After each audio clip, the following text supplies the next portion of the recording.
This is really just me educating you all on some principles that I apply when I'm looking at my client's portfolio, my fund's portfolio, or my personal portfolio. We're going to talk about what I personally would do if I only had $1,000.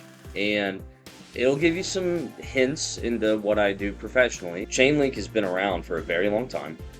7 or 8 years. They have the most adoption on the Ethereum virtual machine, which is the most adopted standard in crypto. What's going on, everybody? It's your boy JP, and we are back to the Crypto Den. I want to thank you all for tuning in. Today, we're going to talk about what I personally would do if I only had $1,000. And it'll give you some hints into what I do professionally. For those who don't know, my name is Jake Tullis. I also go by JT, and I am a digital asset hedge fund manager. I run and operate a hedge fund called Bleeding Edge Capital, which is a discretionarily long hedge fund based out of Cincinnati, Ohio. Through research, we identify protocols prior to adoption, and we buy all of the tokens that are outstanding or circulating that we anticipate demand will be increased in the future, essentially. And one of the topics that has been brought to us has been, how would I invest $1,000? Now, this is all my opinion. This is not financial advice, SEC, I promise. This is really just me educating you all on some principles that I apply when I'm looking at my client's portfolio, my fund's portfolio, or my personal portfolio. These are just general finance things that can be very helpful. So, with all that, let's get into it. The first thing is, I just wanted to test my little pie chart here. So the one of the first things you want to account for is, how old are you? What is your length or the amount of time you'll be investing? And then what how much of your portfolio would you like in crypto? So is $1,000 100% of your net worth, or is it 1% of your net worth, or is it not even, it's a basis point, right? So, um, size. I only raise money from people and talk about crypto as 5% of your retirement. That is, in general, in my opinion, a healthy exposure to alpha. I am like 85% crypto, so I'm crazy. Um, the only other thing I have is an IUL or some form of insurance policy that I can do fun things with. But in general, I'm all in on crypto. So for the average person, 5% I think is a healthy amount. Um, $1,000 is not a lot of money, but let's just assume that's 5%. You're just starting out, you're young, or you've really had some hard times. I don't know, but let's just say it's what it is. The length of time minimum should be 5 years, but honestly, I think, you know, that's a reasonable expectation. And I think this applies to anyone from 18 to honestly 55, because 10 years is still 65, you'll still be alive and you'll still be able to appreciate these gains. Okay, so for this avatar, this individual, this is how I would look at it. So for me, we have $1,000. I think this should not go into more than 12 assets at most. Some of the principles we're going to apply is this idea of a bar and hammer, um, or I'm sorry, a barbell approach, where you kind of have a lot of weight in your highest convictions and then not a lot of weight in your lower convictions, but you have, alpha, or you think that it could appreciate great. And you also want to diversify across themes in general, like an industry or something similar. So, in my mind, we're going to break this $1,000 down into first our highest conviction plays and then tweak the percents. So, 10 years from now, that's the standard. Bitcoin's still going to be here, still going to be getting you anywhere from 20 to 100% a year, in my opinion, on average. Um, I would honestly, for $1,000, put this in at 30%.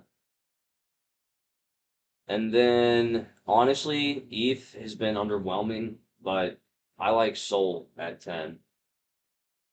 I also like ETH, honestly. I know people are going to be like, oh my gosh. I feel like ETH at 5 is honestly reasonable here. So, right now, what we have is store of value as a theme. You don't need anything else. Like, that's one theme. It's only Bitcoin. Nothing will ever beat Bitcoin at it. It is that. Solana and ETH are infrastructure. That's what people are going to be building on. Okay. I would honestly put another 5 into Sui. I think that 10, 20. Okay, we're halfway deployed. So we got 500 bucks deployed. Then from here, these are infrastructure plays. This is where I think people are most likely to build from a retail perspective. I would then pick up XRP and XLM for 5 each. These are institutions that'll be building 20, 30, 60. So this covers institutional adoption, in my opinion. Honestly, we're going to throw HBAR on there too. I would feel good. So we have 15% in institutional adoption, which I think is big. And then we have retail, this other sleeve up here. Oh, messed that up, my bad. Then we have retail adoption or building. Because really, one of these things, a lot of the apps that we want crypto on are going to be built on some infrastructure. A lot of the financial systems that are going to be changing over are going to be built on some infrastructure. So now we have institutional infrastructure, retail infrastructure, and store of value.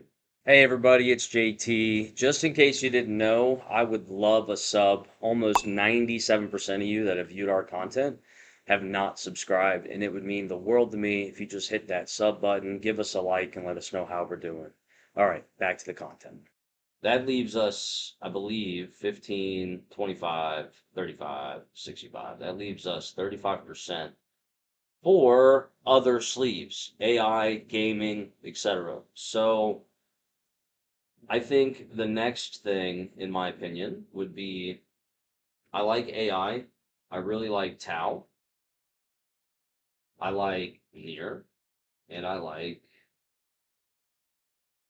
Fed. Yeah, I like those. And 5, 10, 15. We have 35. Honestly, I would put 5% into these as well. That would be your AI sleeve. And then from AI, institutional rails, retail rails, store value. We still have gaming. On gaming, I really like IMX. I like Render because Render can basically support early game developers. I also like gaming. Let me think. I like putting this in 5 and 10.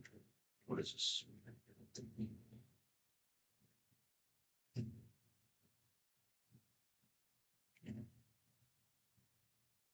I'm honestly happy with just those two. Honestly. I know people that are super into this. And you know what? For just $1,000, I'm just going to add to some things that I have more conviction on with this last 10%. So honestly, I feel like XRP will do better and we're going to get a little bit more concentrated. And then honestly, I think Tau, well,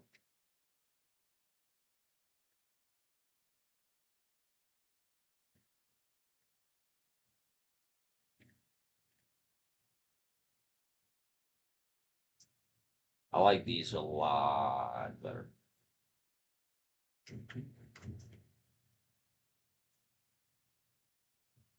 And then, oh man.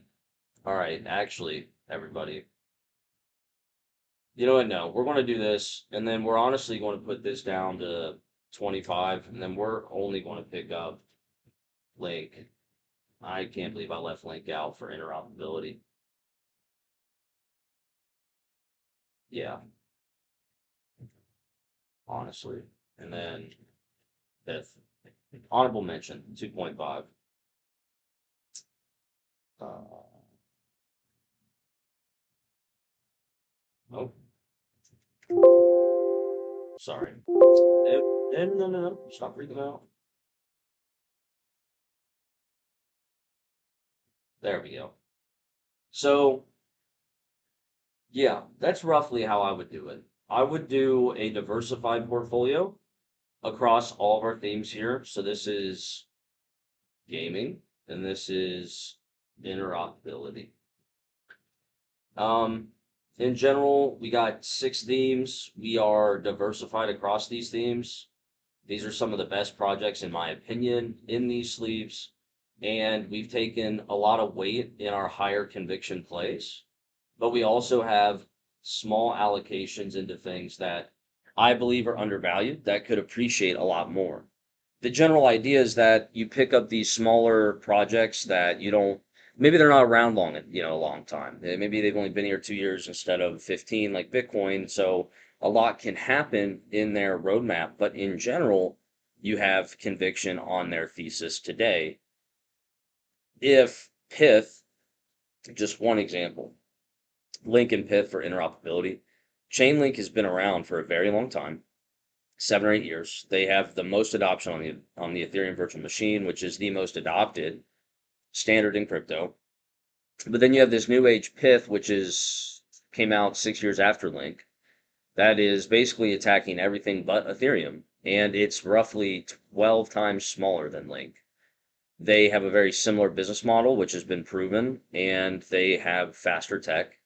So you need less money in Pith to make more return, if that makes sense. If the market cap's 400 million compared to 12 billion, you need less capital to get a return. And that's the general idea behind this barbell approach to a portfolio. So, hopefully you guys thought this little experiment was interesting. Yeah, that's how I would invest $1,000. So reach out with any questions. If you want me to dive into any of these projects or the other projects I was ping ponging in my head, that'd be great. And until next time, take care of one another. Alrighty. Peace and love. I'll see you.